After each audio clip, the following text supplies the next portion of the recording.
Here we go with another PC build, and this time it's going to be on a PC that I honestly never thought I would be able to build at the very least not this year.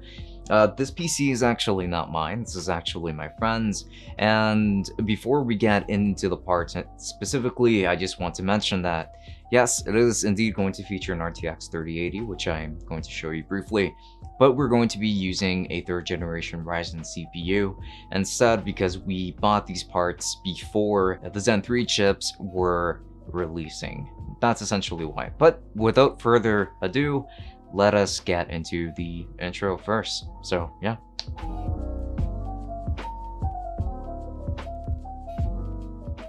Before we continue, I just wanted to remind you that we have a Twitch channel where we stream every Friday and Saturday from 8 PM and to 10 PM Eastern time, so why not go ahead and drop a follow? And also don't forget to follow us on Twitter and Instagram, and also make sure to check out the merch store. There's plenty of black and white sweetness to choose from up there, so go ahead and check that out. And then make sure to take a look at the podcast as well, as the podcast always goes live every Wednesday and Sunday. And with that said, enough rambling, let us get straight into the video.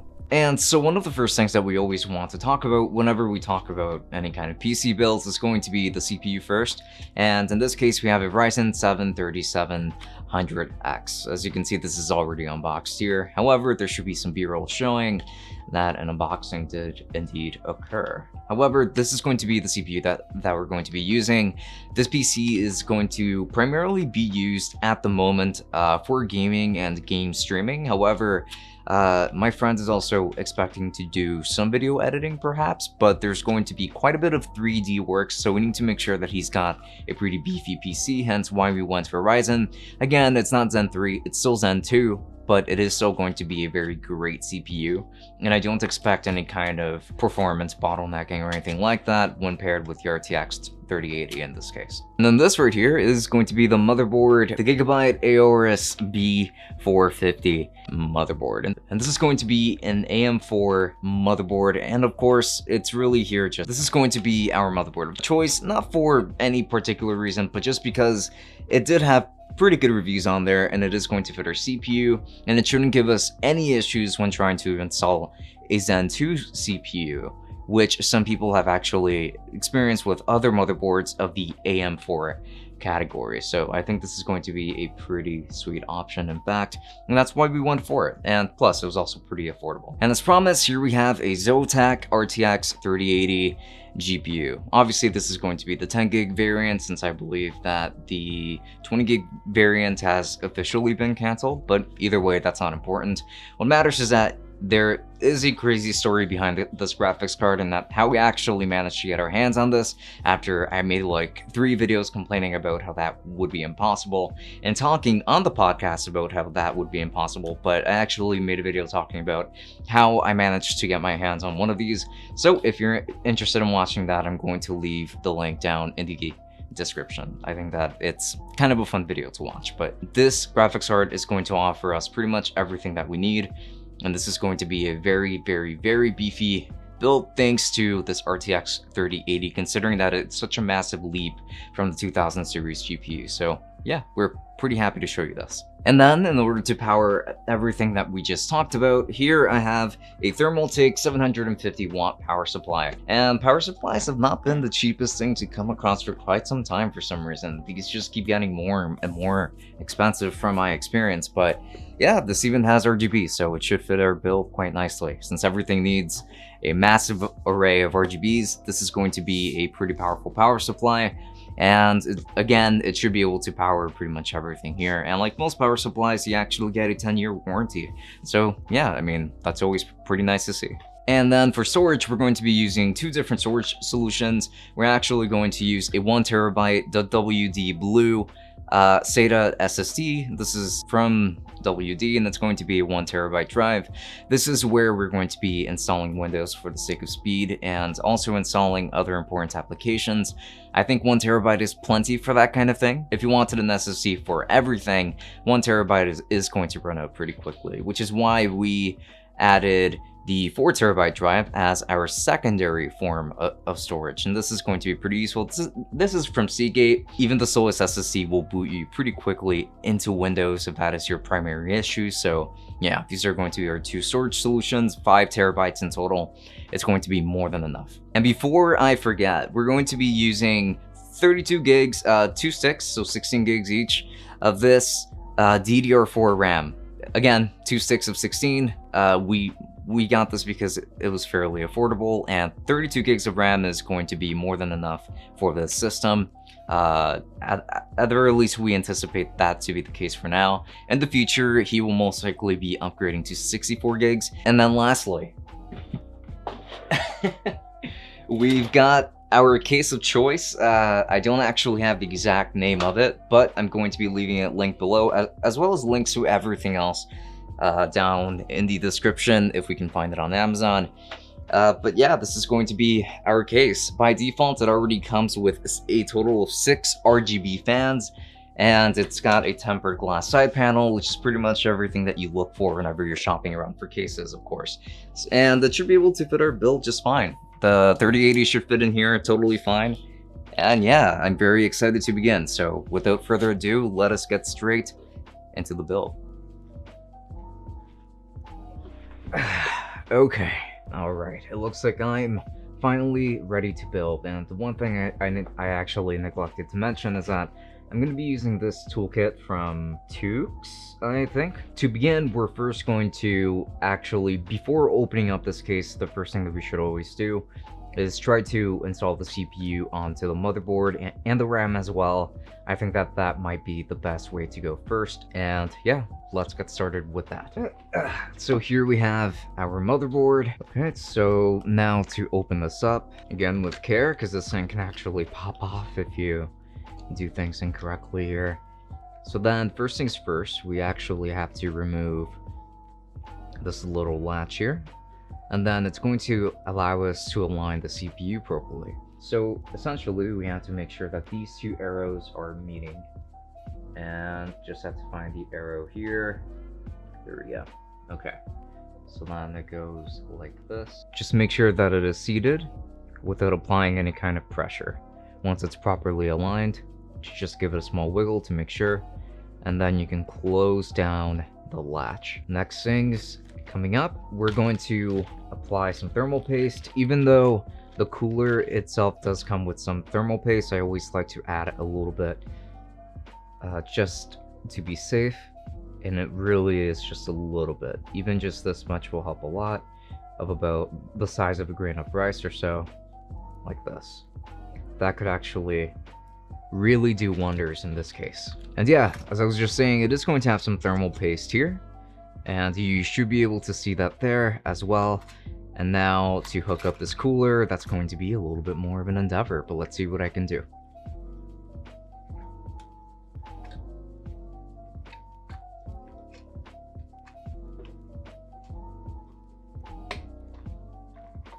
Okay, and now that that's actually placed, we can go ahead and secure it. This cooler has now officially been installed. We can move on to the RAM, and that's going to be fairly simple. We're just going to open up these two latches here, doing just one stick. Well, I'm actually going to do the one over on this side first, because it might be easier. And now the other side. There we go. So now we're going to do the same thing over here. And if we want to enable dual channel, we always want to make sure that both RAM sticks are right next to each other, but we do want to make sure that instead there's that space in between in order to enable dual channel for this. So that essentially marks the end of that part as well. And now that we've installed these components, we can actually start installing the motherboard. And in order to do that properly, obviously we have to open up the case. And luckily, this case actually has thumb screws instead of just like your typical screws. So we can just use our hands here if we want to open this. And then we do have to lift this whole thing up. Sadly, it's not one of those that just slides open or anything like that. So we do have to be pretty careful with that. And we should probably open up back here as well while we're at it. Now back here, it looks like it's going to have some more thumb screws. And then just slide this plate out like that. There you go. Oh, and that actually came with some manuals inside. And now, first things first, before we can actually install the motherboard, as per usual, we have to install the I/O shield. And this I/O shield right here is going to be, well, what is going to protect. And so this part of the motherboard is essentially the part that sticks out since it's got a bunch of ports. And we need to make sure that no dust can actually get through, and that is the whole idea behind this I/O shield. So let's go for it. Okay, and there we go. We've got a successfully installed I/O shield right there. Let me just turn this around so that you can see that. And like so. Okay, so now we can actually finally begin installing the motherboard, which is going to be the most exciting part, right? And there we go. Make sure to align everything. Okay, now let's grab some screws. So usually these cases actually come with the screws that we need. Ah, here they are. Okay, I found them. Yeah, right here.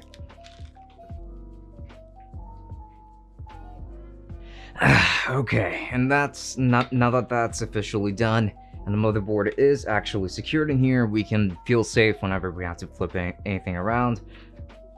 So about 4 screws should really do, at the very least, for the 4 corners. It would be just fine. If you want to add another one around the center, that is even better. And now what we're going to do next before we install the graphics card and the power supply is first actually try to deal with the storage, and that is normally taken care of actually around the rear of any given computer case.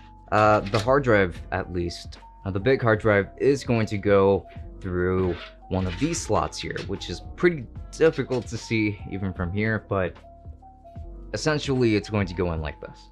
Okay, so here is our hard drive, and I believe that in this case we just kind of slide it in.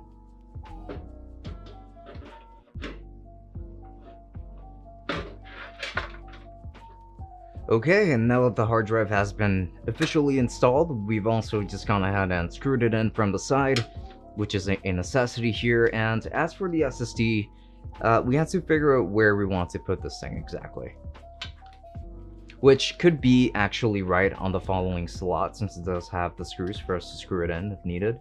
So I think we're just going to do it that way. Just like so. Once you tighten that screw up, that SSD should be pretty nicely secured in there. And now we can actually move on to installing the power supply before anything. And one rule of thumb that I always have is install all of the cables that you think you're going to need for your power supply before actually putting the power supply inside, because it is pretty annoying to insert the cables for the power supply after the fact. So it's definitely a lot better to do it now rather than later. So let's go ahead and do that. Okay, so we can actually do this right on this spot. It's fine, it's perfectly safe. Power supply is not connected to anything, so no need to worry. Now we're going to take the stuff that we might need. We definitely need a motherboard cable in order to power that. This appears to be actually 2 8 pins, and this should be able to work for the CPU. In fact, so this is the CPU cable. And then we have a PCIe cable, which also doubles as your graphics card cable. We only have 1 graphics card, so we're just going to stick to 1 of them. And beyond that, we don't need any Molex cables or anything like that, but we do need some SATA cables for sure. We need at least 2, considering what we're going to be powering here, which is going to be the hard drive and the SSD. So we are going to need that. It looks like each module comes with 3. However, I always like to install 2 of these just in case I end up needing more. And then this here is going to be straight up just the power cable, but that's essentially everything that we're going to need to plug in. Oh, and this might actually come in handy. This is going to be an adapter from Molex to this 4-pin. Since this might actually come in handy, I'm going to install this as well. So let's see. Okay, so let's install the motherboard cable. The motherboard cable is always going to be the 24-pin cable, at the very least, when it comes to every motherboard that I've ever had to work with. And in this case, I really might just end up doing the full-on one like this, the one that is centered better, and installing it in like that. Oh no, well, this one actually requires less, in fact. So it looks like it just needs this end. We install that there, we make sure that that is secure, and then this end goes onto your motherboard like so. And this is in case you do need the extra pins, that you will have them. And now we can install the PCIe one, which is fine. However, the RTX 3080 did come with what appears to be an adapter for these cables. So that goes right there. And I really do like how this is color coded on this side, that red goes with red. And then pretty much everything else we can figure out as well, since this is going to be an accessory port essentially, or a peripheral per se. This can go right over on this side as a 6-pin. Now the one for the processor is actually very specific, which is this one, and it does have its own slot, so do make sure to get that right. And it is going to be labeled here. It's going to be an 8-pin connector. Plug that onto the next 6-pin. Underneath there are going to be some more 6 pins as well, so we can plug in still 2 more modules if we need to. This is again another module for SATA, and this is just going to be the adapter, so we can just put that aside for now actually. And I would say that we are pretty ready to go from here. If anything, we pretty much installed all of these cables. Now I need to make sure that I can just push all of this out of the way. It looks like this is for lighting the fans and things regarding the case. We're gonna get to that just a little bit later, of course. But now let's install the power supply. And this essentially is going to line up like this. The exhaust is going to be at the bottom. It's not going to be in here on the case. So this is how we're going to install it. And then just one screw to secure it for now, until we can get a handle on the other ones. Okay, and the power supply is very much secured and installed. So now what we mostly want to do here is actually firstly connect some of these cables, but we're actually going to dedicate an entire speed run for doing that, since that part just isn't really quite as interesting. But the last thing essentially that we have left to do is just going to be to install the graphics card, which is going to be the most important part, the most fun part. So let's flip this whole thing over. All right, so let's see. Yeah, we do have to do these little pieces. This is going to be the PCIe port. Sadly, the RTX 3080 simply cannot be linked with any other graphics cards. It's going to work completely independently. No NVLink connectors, no SLI connectors. It's just what it is. So let's see. Okay, it looks like it's going to take up the first 2 slots actually. And then once we've actually taken or reserved these slots, we can just open up this latch over here on this motherboard. I know that it's a little bit tough to see from there. And then we can just align this correctly. And now that that has been placed, we just have to screw it down to make sure that it can actually stay in one place. Okay, so everything looks pretty good over on this side. Now that we're done, we can actually move on to the cable management montage. So with that said, let us begin.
Okay, and we're back at the studio.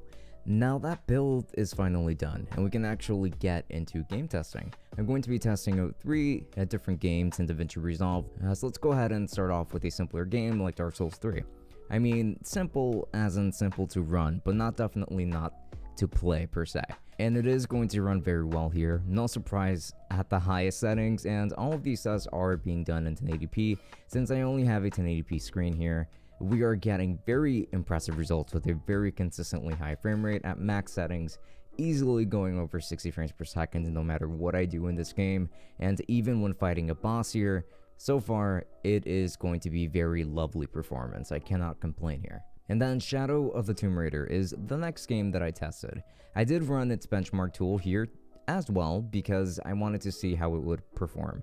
Even at max settings with ray tracing on all the way up, we still get upwards of 100 frames per second. This is a massive improvement that translates to actual game performance too. And then seeing all of these reflections in the water with the frame rate being this high is an absolute godsend that my RTX 2080 simply could not handle nearly as well. I was getting around 30 to 40 frames per second usually, and that's not even with ray tracing all the way up. This is a vast improvement from that, and it's an understatement at the very least. This is very impressive performance for sure. And now, Final Fantasy 15 is not an easy game to run by any means, and in spite of it all, the CPU handles it beautifully. All that you really need here is a steady 60 frames per second, and this GPU and CPU combo delivered greatly here. I've never played this smooth of a version of this game, and even if I can't use deep learning super sampling since I need a 4K monitor in order to do this at all, it's still an amazing view with incredible frame rates. This is the kind of performance that I would expect out of something much more expensive, and here we are with the best I've ever seen this game at, and this graphics card is only around 700 to 730 depending on which version you get, and if you can even find it at MSRP. I honestly love the performance here. And the last test is going to be in DaVinci Resolve for actual productivity, of course. Just editing the timeline is a very, very smooth experience, and it really feels like it's just sliding on butter. It's that smooth in terms of performance on the timeline, which I value more than render performance personally. Of course, that is going to vary depending on the person. Even with transitions and color work, green screening, and much more, it's very, very smooth. Even in rendering, I can render a 4K video, a 10-minute video, that is, at around 10 minutes, but it fluctuates between 10 to 12 minutes usually when it comes to rendering. It's very impressive for sure. Either way, that is seriously some of the best performance that I have seen out of any machine. So if you wanted to get a build like this one, then this is a very fantastic performer without a doubt. Games, it can run too easily at max settings and high frame rates. Ray tracing is also handled very beautifully, at least with the game I tested. Video editing, performance, and rendering were superb, to say the least as well. If you're looking into streaming, even, or 3D work, this will be a great machine for sure. However, there are a lot of stock issues, so if you want an RTX 3080, try to get the best price that you can on it, and make sure that you mix it up with the right hardware. Do continue to look around, because if you end up getting your hands on this GPU in the long run, you won't regret it. But my point is, this machine is a beast, and I can strongly recommend it if you can somehow get this, because I do understand the complications around it. Strongly recommend it. And if you're interested in buying any of these parts, then I'm going to be making sure to list all of these down below in the description, and you can use Luster to help you find some sales, which is going to be a very useful tool for that. Or you can also use ABUNDA, which is going to be a financing service, and no, it's not the same as applying for like a credit card or anything like that. It's simply if you would rather pay for things over time rather than having to use like one of your own credit cards or having to pay for it outright, and it's going to be especially useful when you're buying things that cost this much. So I can really recommend that. Links to all of that are going to be down below. If you use any of those, I get a small commission that does help the channel quite a bit, so I would appreciate that a lot. And also, do make sure to stop by the Tech Summit podcast, where we like to talk about PC parts, PC builds, and other things going on in the tech world. We definitely have quite a variety of topics, so do make sure to stop by. Also, make sure to stop by my Twitch if you're interested. I stream every Friday and Saturday from 8 p.m. to 10 p.m. Eastern Time, and also follow me on Instagram and Twitter for more updates. But with that said, this has been Francisco from Tech Summit. Feel free to ask any questions down in the comment section, and I will be seeing you all later. Enjoy.